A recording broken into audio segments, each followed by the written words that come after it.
You're listening to There Ought to Be a Law, the Center for Auto Safety podcast with Executive Director Michael Brooks, Chief Engineer Fred Perkins, and hosted by me, Anthony Simino. For over 50 years, the Center for Auto Safety has worked to make cars safer.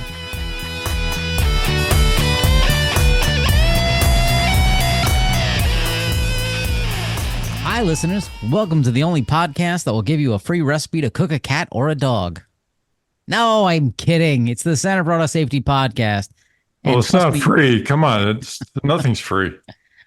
Trust me, you're all very happy today that our podcast is audio only because both Michael and Fred found some way to send little animations in our video stream right now. And it's disturbing because I can't figure out how to do it. But anyway, that's a little too aggressive to start off today's episode. We're going to start off with an article from the Washington Post, and it's talking about intelligent speed assist, essentially California. So in the state of California, they've introduced a bill that will basically, if you go 10 miles per hour over the speed limit, you'll get a little warning on your car and say, hey, you're speeding. And so from the article, from the state senator who's sponsoring this bill, he, quote, "We have this technology that we know causes people to slow down and we know saves lives, so let's use it."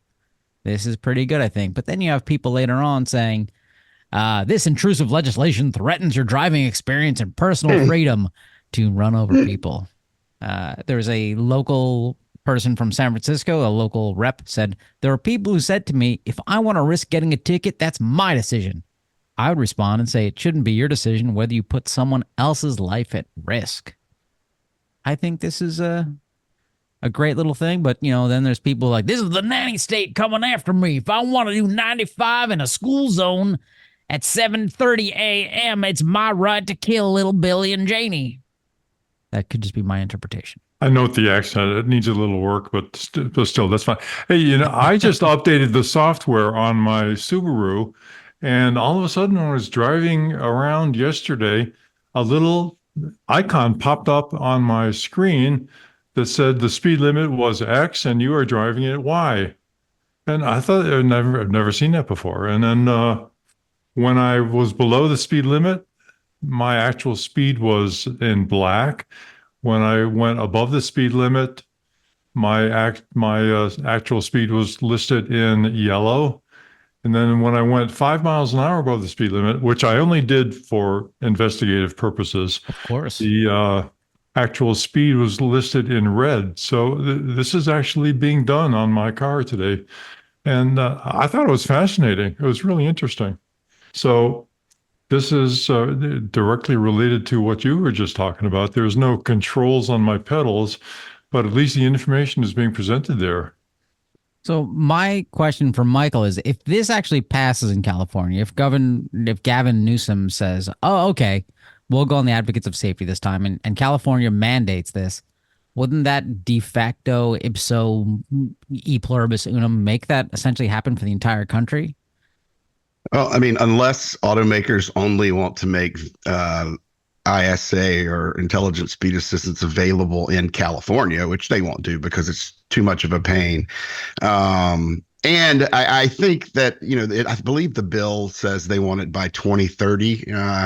It's already in Europe this year. So 2030 is, further out than I think we'd even like to see it on the way, because the intelligent speed assistance technology is available and ready to go now. Now, back to, Anthony's point with the, the enraged Southern sounding male he had going there.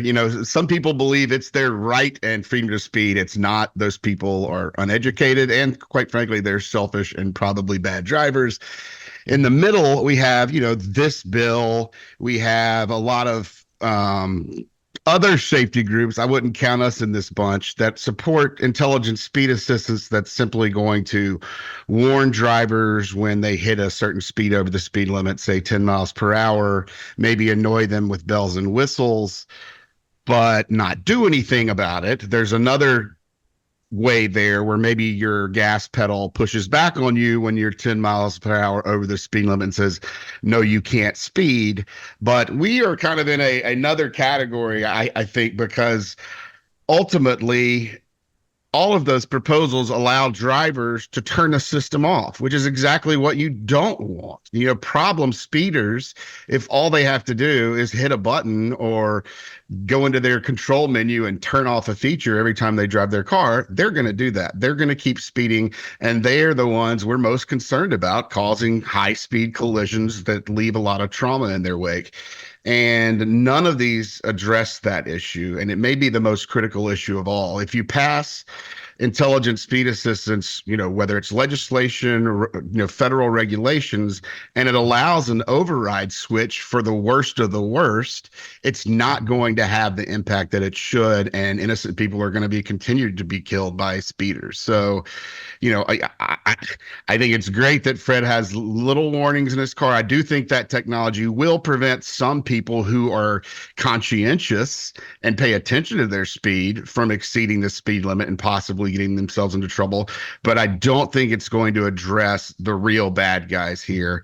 And, ultimately, that's the only version of this I think that the center could support, because it's the only version of speeding technology that's going to get the worst offenders and the biggest killers off the roads. Yeah, further in the article, quoting, "It is unusual for an individual state to regulate the safety of vehicles, a job typically left to NHTSA. Some lawmakers who backed the bill said they were frustrated by the slow pace of federal action, but the Alliance for Automotive Innovation, an industry group, said it would be wrong for one state to require the technology while federal regulators are still weighing its potential benefits. The organization is urging Gavin Newsom to veto the bill." That's a shocker. So basically, this is what we've kind of talked about in the past, whereas NHTSA is very slow to move on things. These local representatives in the state of California are like, we're tired of waiting around, and we're going to push this out. That's what California basically did with fuel economy standards as well. Is that correct? Yeah, and that's been done in a number of other areas besides cars, where there's not a federal regulation that would preempt the state regulations. The state's free to go ahead and pass something that would regulate the vehicles sold in its state. And it happens all the time where a law that's passed in California virtually becomes a national law and is later incorporated into federal law, because it's just a giant pain in the ass for companies to follow the law in a state that is, makes up a higher percentage of, I don't know, what is California, 15% of America's population, maybe 20%. Sure. It makes a lot of sense for companies to just go ahead and meet the California standard and in all their vehicles or in all their products and sell it across America that way. And usually California law is when they do put a law out like this, it is a precursor to something coming down the pipe federally anyway. In this case, I don't think there's any question that NHTSA is planning to issue a regulation requiring intelligent speed assistance that's going to take effect sometime in the next 5 to 10 years. And that's good. I mean, it's a good thing. It's an extra warning system on your car, but ultimately it's not going to have a completely it's not going to be completely effective, as we said before, because it's not going to address the worst of the worst and the people who speed for a living. Speeding for a living. Apply now. So this sounds pretty straightforward to me. I mean, I've seen it when I use my mapping software on a phone, where it will show me that I'm going over the speed limit, again, just for testing purposes, not because I'm in the state of Connecticut and they're all maniacs.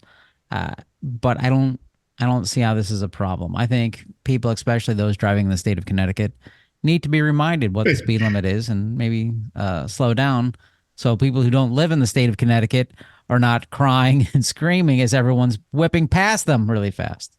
But hey, listeners, why don't you tell us what you think? Also, an alert to listeners: many of the comments you hear on this podcast are intended to be ironic humor, but we've not been trained in humor delivery. So please be aware of that. Thank you. I disagree on some of that. Anyway, next article, NHTSA pedestrian protection. Okay, we started talking about this last week. This is NHTSA's now, proposing. This is a little different, right? This is a little different? Okay, so this is NHTSA proposes new vehicle safety standards to better protect pedestrians. I don't know why you got to protect pedestrians. They can't even afford a car. Huh? What's wrong with them? So from this article, again, that was sarcasm. In 2022, 88% of pedestrian fatalities occurred in single vehicle crashes. Uh, Single vehicle crashes means that I'm driving my car and I hit somebody who's not in a car. Just clarifying. Yeah, I think basically you're hitting them directly rather than say a collision between two cars, expands out or results in car going out onto the sidewalk and hitting a pedestrian or something like that. So Okay. it's a car two person collision. Okay. Or to a cyclist or someone who's. Yeah. Okay. The proposed rule would apply to passenger vehicles with a gross vehicle weight of 10,000 pounds or less. So, hey, Hummer EV barely makes it. And data shows that fatalities of pedestrians struck by the front of a vehicle are more common for multi-purpose passenger vehicles. That's 49%, followed by passenger cars, 37% in 2022. Multi-purpose passenger vehicles, they mean trucks and SUVs and crossovers, apparently. Yep. So it's basically anything under 10,000 pounds that carries 10 or less people, I believe, is what a multi-purpose pass. If once you go over that 10 vehicle number, you're in a different category where this wouldn't apply. So where do clown cars apply in this? Because I was just going to say earlier, when Fred said we weren't trained in comedy, I did go to clown school once, and so clown cars are going to be passenger cars because they're not funny if they're big, right? Okay, we're gonna. Thank you for that clarification. Hey, I did read through this, and there's not much to argue within it. It seems like a very good standard, and it will harmonize with European standards and Japanese standards. So it's pretty much all to the good. But one part in there I found interesting, which is that they intentionally separate the speed applicable to the standard from the speed that would be used in NCAP testing. And that was new to me. Michael, did you notice that? Did you have any thoughts on that? Well, often you'll see, and I think it's a good thing to have, you'll see lower speeds in the NHTSA regulation, which is what all manufacturers have to comply with. It's a minimal safety standard. And then you'll see a higher speeds in the NCAP testing because they want to be able to discriminate between the best and the worst. Even cars that perform poorly on NCAP, they might still meet the actual regulation because it's only going to be testing at 25 miles per hour. NCAP might go up to 35. So that you can distinguish between which vehicles are doing an even better job. And ultimately what that's intended to do is essentially shame the guys who are coming in last and make them want to do better so that the overall level of safety is raised. What exactly does the proposal suggest car manufacturers do? Is this changing the slope of the hood? Is this changing bumper heights? What? It's not doing anything. I mean, NHTSA is very hesitant to tell manufacturers they need to take steps X and Y. But what NHTSA does is introduce a test. In this case, I think it's a 25 mile per hour test that tests, I think it's a 50 percentile male and a 6-year-old crash dummy, and it simulates a head to hood impact. So and one of my kind of quibbles with the rule is that we know that on smaller children and even with some of the vehicles that are available now we're seeing hood heights and grills that are the height of shorter women and men, and so they're not even going to be able to make contact with the hood on some of the larger trucks because they're not that tall. No, but they did discuss that in the standard, Michael, and they did discuss mapping so basically, Anthony, what they do is they map a human height onto the car as though the person being hit gets wrapped around whatever the geometry of the vehicle is. Right. So with these massive trucks with the high grills that Michael was talking about, basically they splat on the front of the car, whereas people who are taller or in a car with a smaller grill, they will fold over and their head will impact the hood. So it's all about those dynamics and so what the test would. They're not really doing anything about the splats as Fred refers to them. I mean, this is strictly a test of what the head does when it hits the hood. And then the unfortunate fact is a lot of people's heads aren't going to be hitting the hood. They're going to be impacted by the grill or by other areas, which from my understanding, are not, there's not a firm commitment to addressing those incidents in this notice of proposed rulemaking. So, while ultimately this rulemaking is a great thing and will save a lot of lives for people whose heads might come in contact with the hood during a collision, it's not going to change incidents where the height of the pedestrian's head doesn't contact the hood. Okay, so this proposed rule will not eliminate trucks and SUVs and crossovers, right? So No. this is one of these things that I got to ask is when these people are designing these cars, like we've talked about, why are manufacturers spending all this time building these 9,000-pound SUVs? Because that's what the consumer wants. But the consumer doesn't want a car that's going to, easily kill people, pedestrians and whatnot. So how does this come about? What are these designers thinking? Or they're just in the past they just never had to think about pedestrians? Is it that simple? Well, There's no regulations around, hey, think about people outside your vehicle?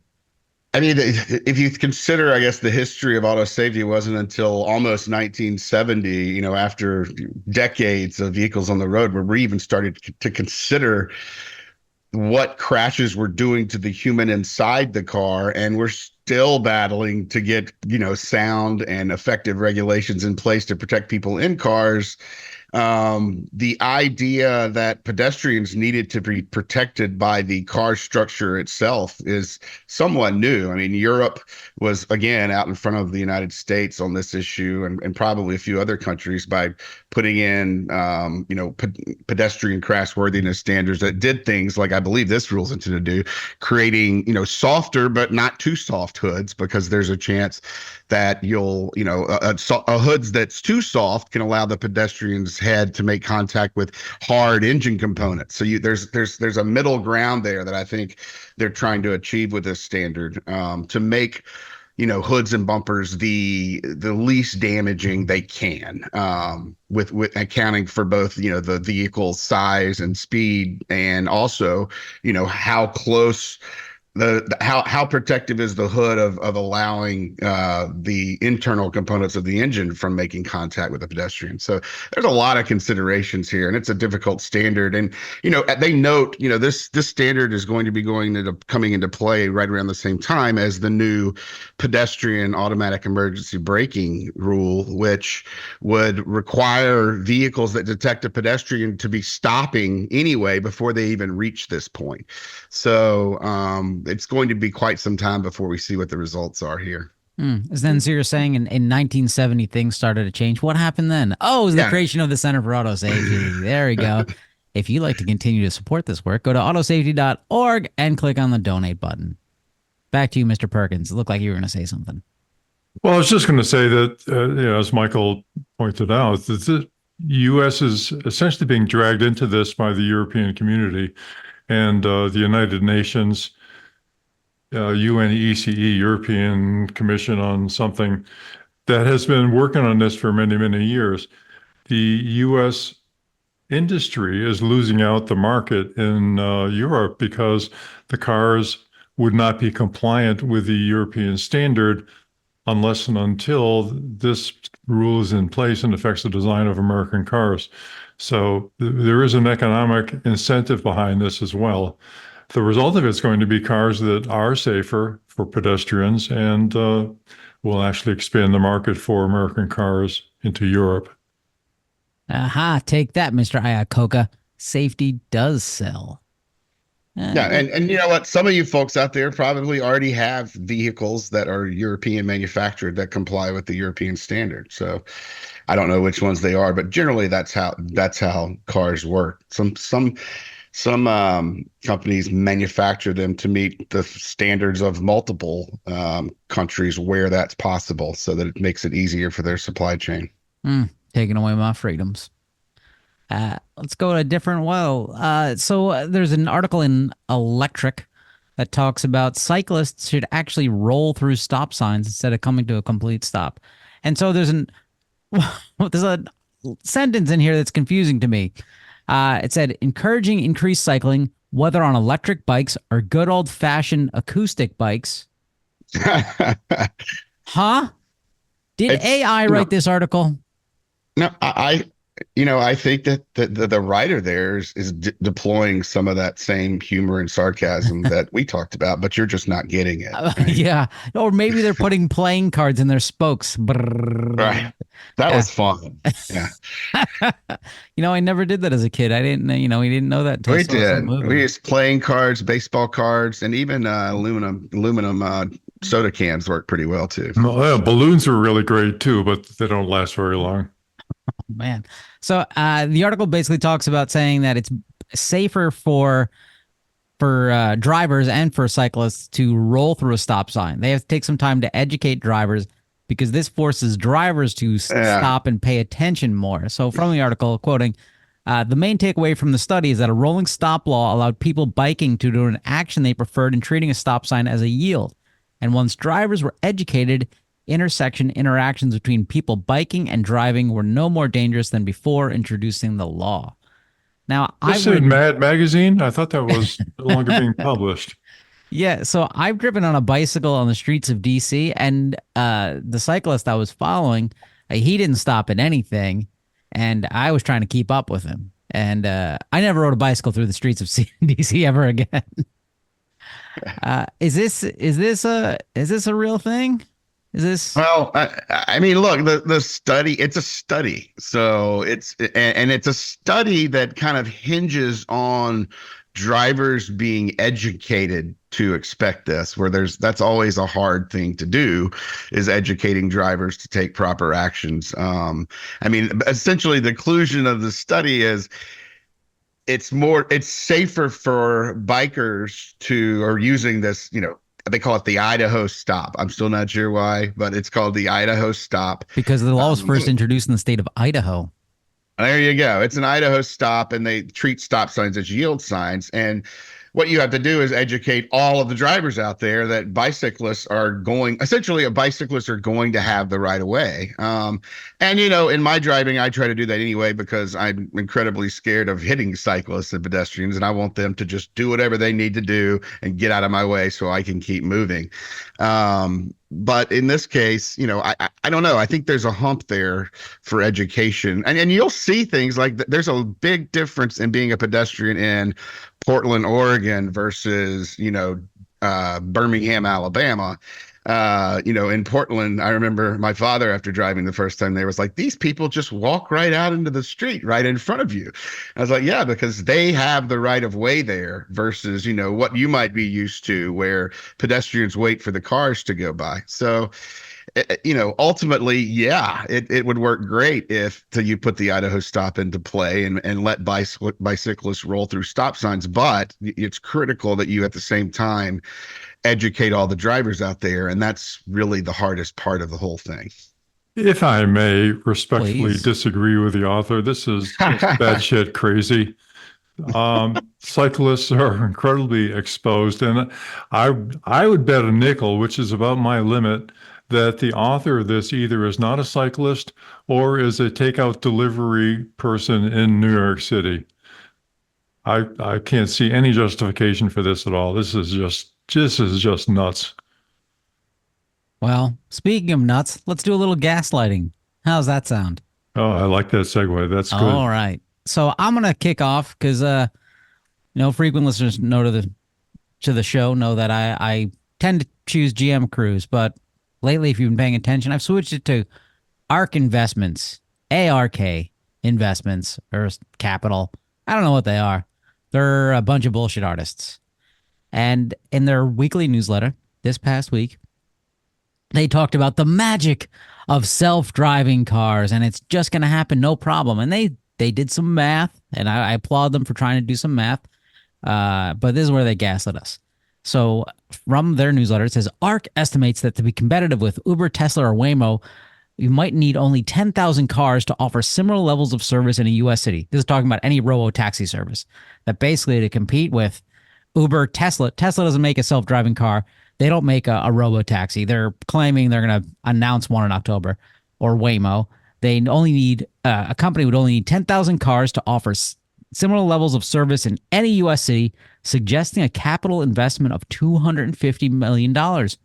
at $25,000 per car. This is insanity. This is nuts. So first of all, where are you going to buy a $25,000 self-driving car? Oh, You, well, ARC you can Investments. barely buy a $25,000 car these days, right? Exactly.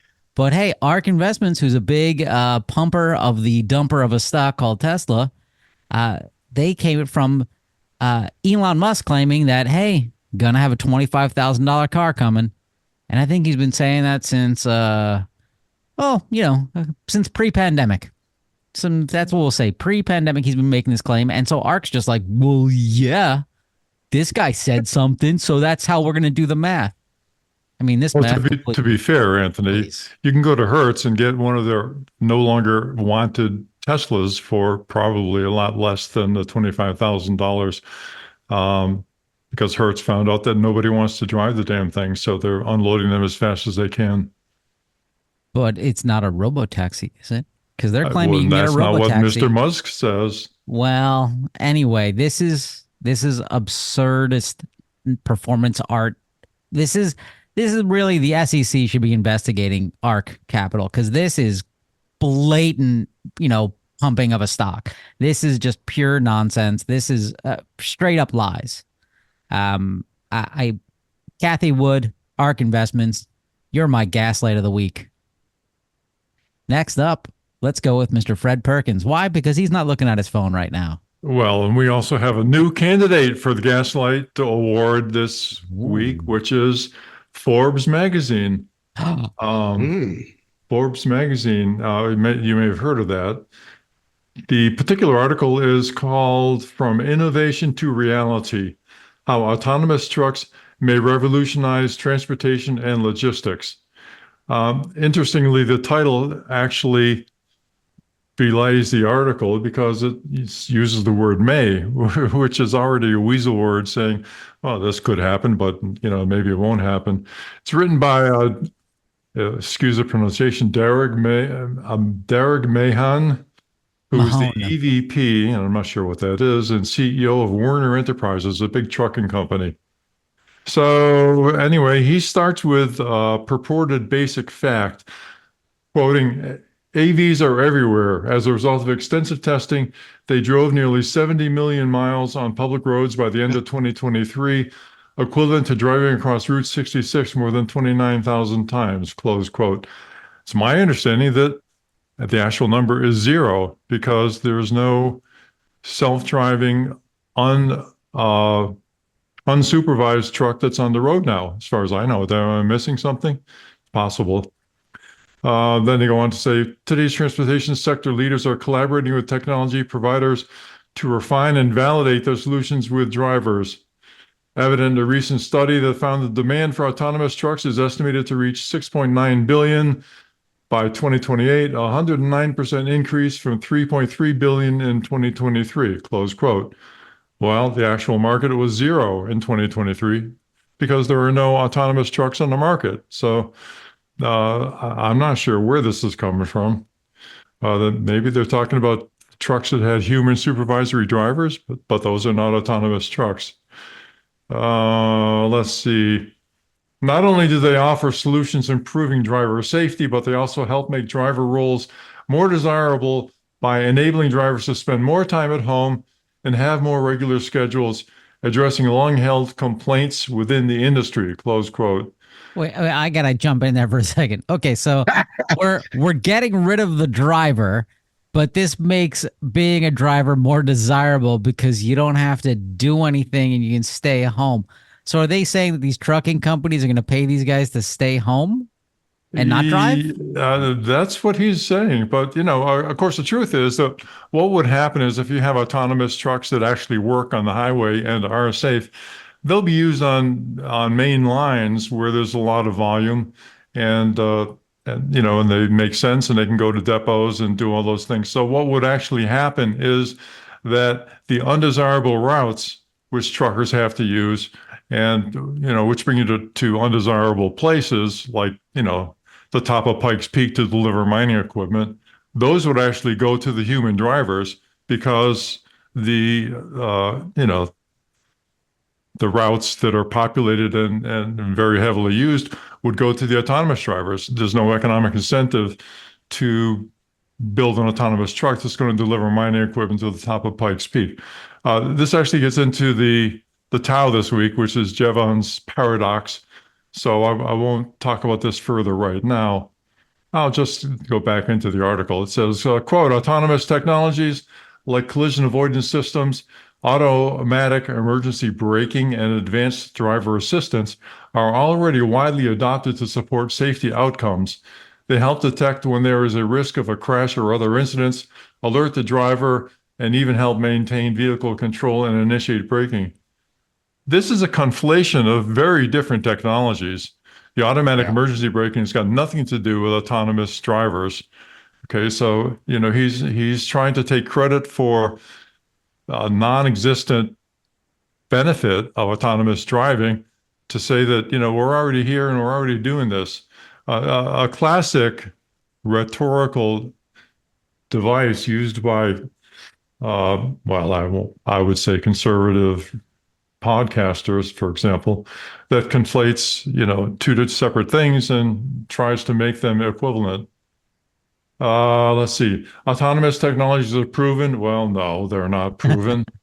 And as mentioned, safety must remain a top priority. Well, if it's a top priority, it's not the top priority, right? It's only one of many priorities. And the actual top priority is preservation of capital. Finally, he says, the industry is working with policymakers to ensure regulations make sense and are consistent across the U.S. Well, that's true. But what they're doing is they're working to obfuscate the safety issues, jeopardize the public, and indemnify the developers from the hazard that they're putting on the roads. So I say, let's turn the page on this tired old rhetoric. We've heard that before. Hey, that's pretty good. And by the way, can we get Taylor Swift to endorse our cave bore? Michael, do you have any contacts there? So yeah, we're in preliminary discussions with her team. Good. All right. So that's my nominee for a Gaslight of the Week. It's the article by Mr. Mahan. Fred, I'm going to jump onto that because Ars Technica also had a similar article. It must have been, Automatic Trucking Week, something like that. They sent out a press release where basically Ars Technica, they've driverless semis could be months away. And it kind of goes through Kodiak and Aurora and their different systems, but it's kind of a puff piece. But the part that really was gaslighting in it for me was directly from the article. The key thing to remember, however, is that not deploying self-driving technology is also risky. Excuse me? Nearly 6,000 people were killed in crashes involving large trucks driven by humans in 2022. At scale, self-driving trucks should reduce this number significantly. Those of you listening, we don't have to explain why this is just corporate puffery any further. We're going to have to expand this to include weasel words. Yeah, somehow. I think this is going to become no longer gaslight illumination. It's going to become math illumination. Well, I actually have for my gaslight illumination of the week, I've got one that's somewhat new. It's gaslighting by omission. So omission, not emission. So Stellantis, Chrysler, I'm shocked you haven't made it into the gaslight illumination so far, but here's your chance. And you didn't even say anything. But what's happening is NHTSA has opened an investigation into 21 to 23 Jeep Wranglers and 21 to 23 Jeep Gladiators. There have been 9 fires reported by consumers that have happened, while parked, whether in a driveway, parking lot, wherever, while the ignition's in an off position and no one's around the vehicle. So these vehicles are catching on fire. It's unexplained why at this point. They think it's thermal events originating at the power steering pump electrical connector, but they haven't done a recall, and NHTSA apparently has requested they do a recall, and they've said no. Otherwise, I don't know if NHTSA would be opening an investigation into this. So this is a situation where, Chrysler probably should be going ahead and doing a recall and warning owners not to park these vehicles indoors in the garage, in parking garages and other places, but they're avoiding doing that. And they're not even responding. I haven't found a quote from Stellantis yet that responds to this question. Why is this a park outside situation where owners need to be wary? Clearly, there's not a recall yet, but there's an investigation ongoing, and we've got at least 9 incidents of fire occurring in these vehicles when they're parked. So, on this one, I would say, you're gaslighting us by omission, Stellantis. You need to, and it's somewhat unprecedented for a manufacturer to issue a warning. I'm not even sure if anyone ever has when there's not a recall in effect, but I tell you what, we're going to issue a park outside warning for all these vehicles. Right now, the Center for Auto Safety is telling you, if you own a 21 to 23 Wrangler or a 21 to 23 Gladiator, park it outside. Don't park it in your house, particularly overnight when you're going to be indoors sleeping and could be killed by a house fire caused one of these vehicles. Hey, if you want to read more of Michael's quote, we have a link to the AP article where he is quoted. That wasn't my best sentence of all time, but it was pretty good. That was a pretty good gaslight. I think these are great nominees, but how does this get us back to Piggly Wiggly? We haven't talked about that today. Speaking of Piggly Wiggly, Tesla. Let's do it. Okay, before we get into Fred's towel, let's do a quick rundown. There's a good article that I wish we could link to, but it's paywalled. And this is in, what was this, in Business Insider, right? Yeah. Okay. Where it's, the article is what it's like working at Tesla's autopilot labeling facilities, where your keystrokes and bathroom breaks are tracked. Aw, that's such a fun company. So basically, Tesla, all their cars have cameras on the outside. Most of them have cameras on the inside, and all of that data belongs to them. So Tesla gets full chunk of all this data, and they have people that they're paying $20 an hour to go through and be like, that's a white line on a road, that's someone picking their nose, that's this, and to quote unquote train their artificial intelligence. I would like to stress the word artificial at this point. And it seems like a pretty good job. That's what I'm trying to say. It seems like I'm gonna update my resume, possibly move to Buffalo, and go ahead and do this. What do you guys think? Think this is a good idea? I think cyber sweatshops are a bad idea whose time has come. Oh, but I'll be sweating dollars, right? That's no. Not for long. I think that these companies all use the metrics to lop off the bottom 5% of the performers every week, and they keep churning the employee pool until they've got, well, forever. They just right. It's an interesting practice they've got in software, continually lopping off the bottom performers. So Tesla's been doing this since at least 2016. Where they have people, they sit there and they look at this video all day and they click and label it and whatnot. And 2016, that is 8 years ago, right? Can I do math? Yeah, that's 8 years. And they've been claiming since then that Tesla has said its neural network will someday be able to train itself, but for now it relies on human workers. 8 years later, its neural network. I think just it strikes me as a big lookup table. I don't think it's a neural network. I don't think there's any sort of heuristics going on here. I think it's just like Amazon's Mechanical Turk. Oh my God, am I just stealing Gaslight Illumination this week? Is this my third one? Oh boy. I don't understand some things here, but how, for a company that he continues to talk about AI and how the neural networks and how one day these computers are going to be training themselves. Why are they having to use thousands of humans to drive them forward into AI? Is that not counterintuitive, or am I just not smart enough to understand? Well, that's because AI is a big lookup table. That's all it is. In this case, it is a big lookup table. We've talked about this before, but artificial intelligence is a misnomer. It's not artificial intelligence. It's automated correlation. And correlation is quite different than causality. And so, that's why AI struggles to do anything that humans can't do better. So, for So example, just real quick. So, remember when the IBM supercomputer won Jeopardy, or when it wins at chess and whatnot? What Yeah, it's doing is it's essentially a really, really super fast database that says, okay, you moved your pawn here. Here are all the possible permutations for the next 20 moves. And it figures out which is the best ones and calculates odds. right. They label that artificial intelligence. It's a really there's nothing intelligent about that. The people who programmed it were very intelligent. They came up with some really clever ways to make things faster and cache data, and quote unquote look ahead. Look ahead does not mean that it is intuiting anything, or there's any conscious thought behind it. It's a really cool database, and this kind of exposes that Tesla is not artificial intelligence. There's no intelligence there at all. There's no inference. There's no heuristics. It is a lookup table. Right. It is intelligent in the sense that it allows people to extract lots and lots of money from private investors. Hey, Kathy Wood at ARK Investments. How you doing, girl?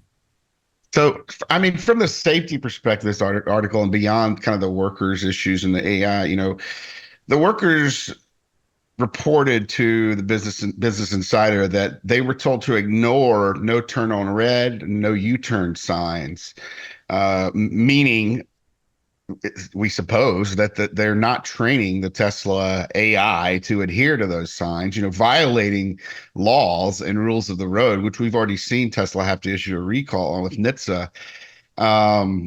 And it seems like as one of the workers summarized it, said it's a driver first mentality.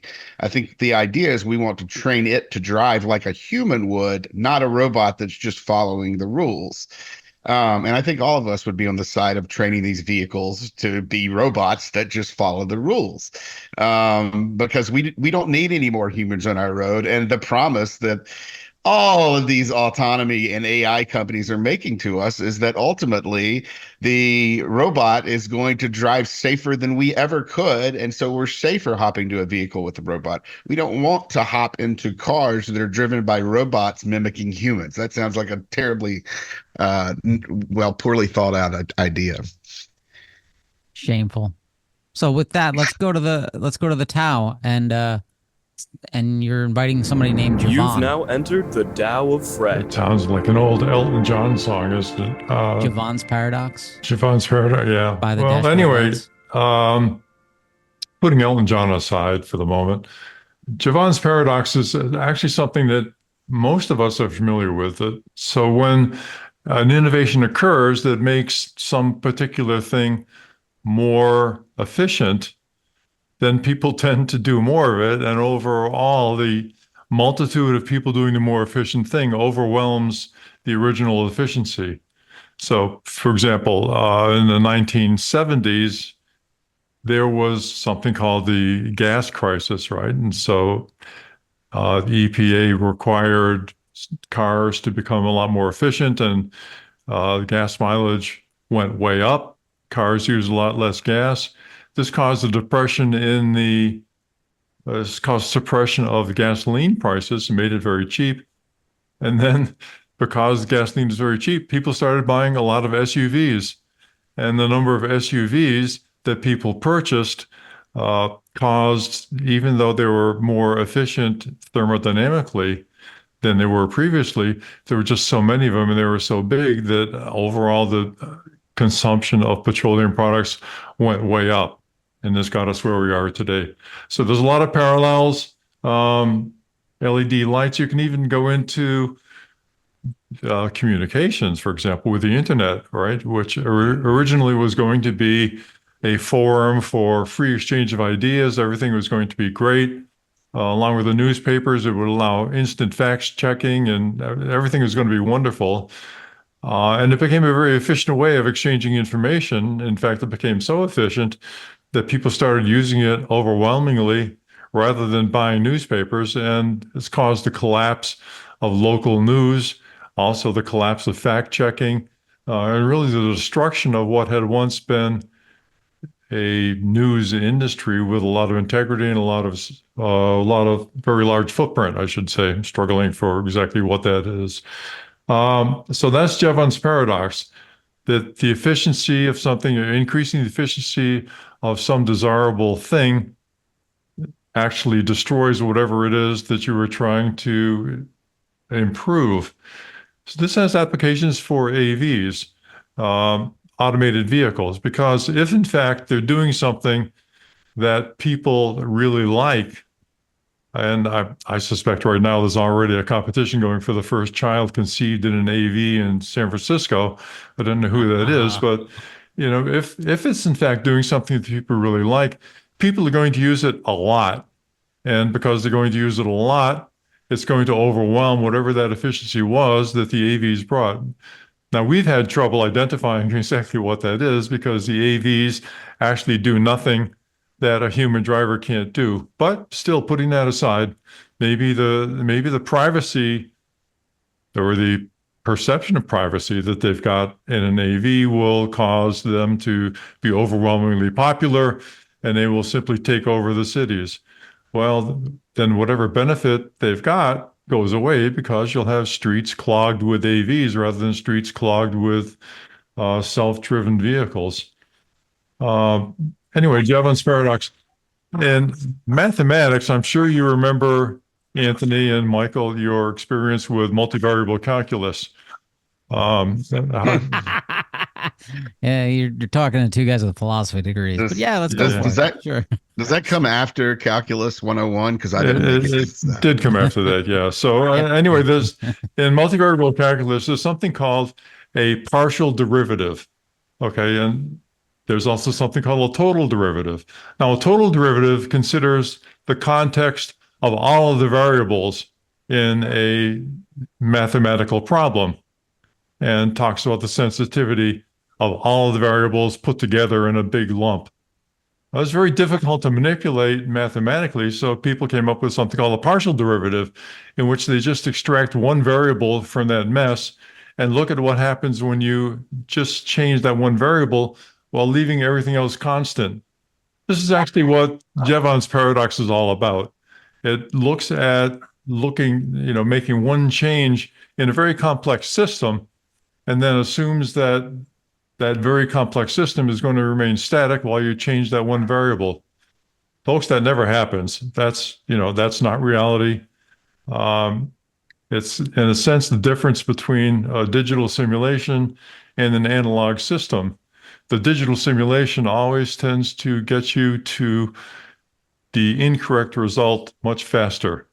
And when you look at the projections of the benefits associated with AVs, that's exactly what we're encountering. We don't know what the future is going to look like. We do know that it's going to be unexpected. The purported benefits of AVs, assuming there are some besides capital appreciation by the developers, will almost certainly be overwhelmed by whatever disadvantages come about because of unknown circumstances and an inability to project that very complex system into the future by changing a fundamental aspect of what the system is built on. Jevons paradox. End of rant. Thank you. I don't know if that qualifies as a rant, but I want to find this Jevon guy and his pair of ducks, and we'll have a talk with him. He's sadly, he's been dead for over 100 years, so it may be difficult. Because a couple of ducks killed him. Hey, come on, comedy people. Like that, huh? Anybody? Well, I mean, you can't just wait. You can't just call it comedy. I mean, if it's not funny, it's not funny. Well, if you repeat it enough, sometimes people will laugh just to make it go away. Huh? All right, there you go. There's an example. Yeah. All right. Before we jump into recalls, there's a fun little, I don't know, I'll call it advertising / listicle thing, but it's in the Huffington Post. And it's titled 15 Car Safety Essentials You Should Always Have Before Hitting the Road. And it's got some good things in there. And the first thing it has is a car repair kit. And I think this is a great idea. So I remember pre 9/11, I was given a car roadside repair kit, and it came with road flares. And I remember getting on a plane, flying back to California, and I put it on the conveyor belt, and I'm like, oh, this has a class 2 explosive in it. I'll just explain it as it goes through. No one stopped me. No one cared. The plane was rerouted to Vegas. Same thing. No one stopped me. So, in the middle of that United Airlines flight, I cracked open a flare and said, "Take this plane to Cuba." And they just, gave me free drinks. Times were different then. Life was simpler. Again, folks, ironic humor. Oh, just to let it. Really? Do you think somebody's sitting there going, he hijacked a plane? He went to Cuba? We have a lot of listeners, Anthony. Well, look, between your sister and my brother, that's 2. Okay. So you would have been better off with the LED road flares that come in at number 6. Oh, well, this was the 90s. I don't think they had LED road flares. But it those has seem like a pretty good idea over the flammable type. I agree 100%. That seems pretty good. But the number 2 on the list is jumper cables. And people really need to be educated how to use jumper cables. Yeah. That's because they're incredibly dangerous. Yeah. Well, let me just say that the good jumper cables are not dangerous because they contain circuitry that stops the flow of electricity if you put them on the wrong way. So this particular article was defective in that it should have specified safe jumper cables, which do exist. Anyway, I digress. No, this is great. I didn't know this. How do you identify, as a consumer, how do you identify safe jumper cables? You look at the box, which says safe jumper cables. Oh, you're gaslighting me. It's difficult. It's difficult. I know. One of the things on the list I think is stupid is a cell phone car mount. That's not really essential. We don't want people looking at their phones. Yeah, but if they're going to be looking at their phones, or if they're simply using their phone as a navigational aid, which is something I definitely do on trips, it's better than using a hand to control the phone, having it sit right in front of your face. I don't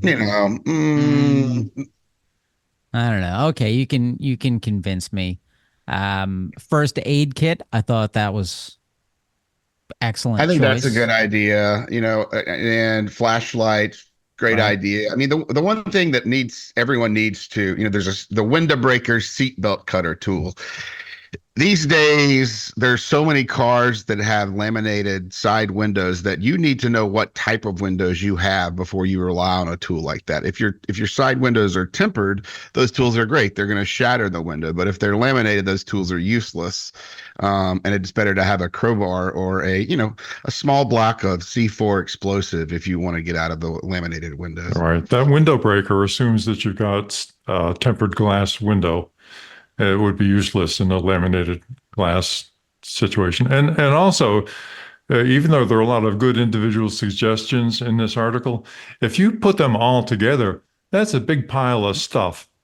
And some of the things in that you need to have immediately available while you're driving in an emergency, and some of it's going to sit in the back of your car. So what's missing in this is a way of making that accessible at the right time in the right place and storing it in a way that is better than spreading it all over the front seat that's unoccupied. Yeah, so we've talked about you're in a crash and things flying around.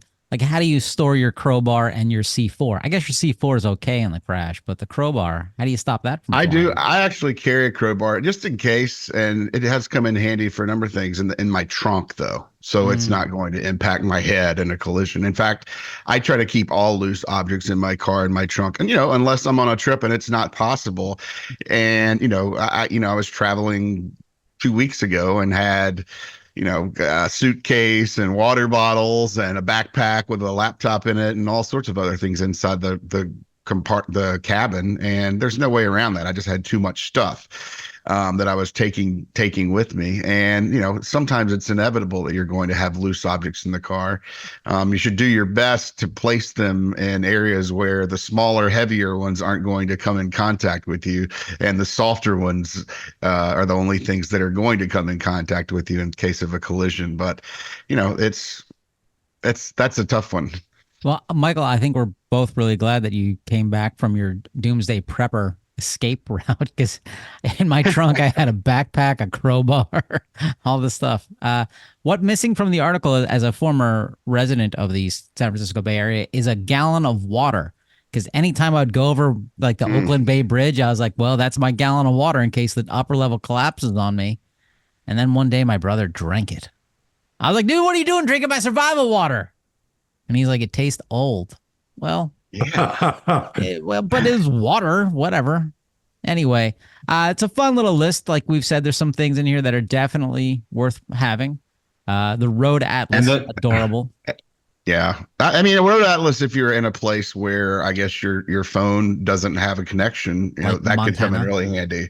I'm struggling to figure out why you would need a battery powered radio, given what I hear on the radio these days. But, that's number 15 for a reason. It's number 15 because that's the least amount of money the article makes from you purchasing it. All right, let's go into some recalls time. Strap All in. right, let's Time start for up. the recall roundup. It's Chrysler, also known as Stellantis. 1.2 million plus vehicles. The 2019 to 2024 Ram 1500 pickup. They're having some problem with their anti-lock brake systems and electronic stability control. Oh boy, that's a lot of trucks to recall. Michael, do we Yeah, I park mean, these it looks like outside? no, I don't believe there's any fires going here. I mean, I think what the real problem is that the electronic stability control can fail due to a failure in the ABS or analog brake system. So I think what they're going to be doing is replacing the analog brake module or maybe reprogramming it more likely with new software to align it with the Federal Motor Vehicle Safety Standard 126 that they're not quite meeting in this case. And that looks like a recall that'll be out next month. All right. Moving on, our next recall. Chrysler. 32,863 vehicles. This is the 2020 to 2024 Jeep Gladiator. Now, this is different from the park outside one we talked about earlier. Right. This, their 3.5-inch instrument panel cluster may become blank. That's never good. So you're driving down the street and all of a sudden, hey, I'm going 8 miles over the speed limit. I'm doing nothing. Like, Yeah. Yeah. There's, this is one of those that's kind of a yikes for me. It's if you don't know what your speed is, it makes driving very difficult or unsafe at a minimum. Beyond that, there are a lot of other things on the instrument panel that you need. And so this is well, use your words. This is it's a huge safety problem for a lot of reasons, but it looks like, they're going to be, I don't know. I've completely lost my language skills here. Yeah, but he's thinking about what do I put in my next go bag? I got to do another But anyway, practice run. they're going to be replacing a printed circuit board in your instrument panel as part of this recall, and essentially you got another failed electronic part on a vehicle contributing to this recall. Oh boy! So if you're driving one of these cars and all of a sudden your instrument panel goes blank, it's not a bug; it's a feature. Next up, Volkswagen. What a rare entrant. 837 vehicles. Ooh, a very small number of vehicles. The 2023 to 2024 Volkswagen ID4. Hence why it's only 837 vehicles. This is the nut securing the primary inflator of the passenger airbag may be loose. Uh-oh. If the nuts are loose, the airbag may not inflate properly. So someone just didn't turn a wrench enough? Is that what happened? Well, I mean, yeah, that's basically what happened. They use certain torque settings and everything's kind of, they're not just trusting a worker on the factory line with a wrench to make a determination of when a nut is tight enough. They use torque settings on whatever machinery they're using to torque those nuts. And in this case, the result is, I think they were inspecting missing inflator in one of their factories, and they found that, whoa, we've got airbag inflators that are loose. And, like anything, a cannon, a gun, anything that has a projectile coming out of one end of it, if you're not properly bolted down on the other end, really bad and unexpected things are going to happen. Basically, you would have deployments that, either don't protect the passenger, possibly deployments that are dangerous. But recall is going ahead and recalling all these ID4 vehicles from 2024. Last Loose up, nuts, excuse me, loose nuts seems like an invitation to political humor, particularly given debates that we've heard recently. Is that within our scope, or do we need to stay away from that? define humor. Define humor. That's difficult to do. That was good. Come on, Michael got a chuckle. All right, last recall. Volkswagen. Wait a second. 2 Chryslers, 2 Volkswagen. They meet in a bar. Yeah. Next thing you know. This is Well, this- 98,806 vehicles. The 2021 to 2024 Volkswagen ID4. What? Lucky people here. Yeah. The ID4 is actually, I took a look at them because I keep feeling like I hear they're coming up in recalls, and they've been making them since the 2021 model year, and that model year has 10 recalls on it. So you've got a good number of recalls on your vehicle if you bought the ID4. And in this case, the vehicle's door handles operate using electronics, and I believe it's an electronic latch of some sort operating them. And so water gets into a circuit board in the door handles. And what ultimately happens is you could be driving down the road and your door can fly open unexpectedly, which, particularly if you're not wearing your seatbelt, could be a very bad thing. And they're going to recall that, replace, I think they're using inspecting, they will replace the circuit board if they see damage, and then they're putting in some type of countermeasure to ensure that no more water gets onto the circuit board. So this is not manufactured as well as my AM, FM radio, clock radio, shower buddy, huh? No. No, but I'm confident none of our listeners drive without using a seatbelt, Michael. I just want to be clear about that. Oh, my car has so. seatbelts. It's not like I removed them. They're still there. Okay. Humor. Well, that was humor, right? Humor. Okay. Oh, hey, listeners, thanks so much. Thank you for telling all of your friends, clicking 5 stars, rating, rescribing, redoing anything you want, telling all of your friends, sharing, going to autosafety.org, clicking donate, and then actually completing the donation form and clicking submit and not using a credit card number you bought off the dark web. Until next week. One final thought. Oh, no. Michael, did you happen to go to a Piggly Wiggly while you were on your recent trip? I did not go in one. I passed a few. That's tragic. All right. Well, thank you. I apologize. Yeah. Thank you. Bye, everybody. Oh, no, Thank you you got and some more goodbye. Piggly Wiggly. You're on their payroll. Goodbye. Oink, oink, oink. For more information, visit www.autosafety.org.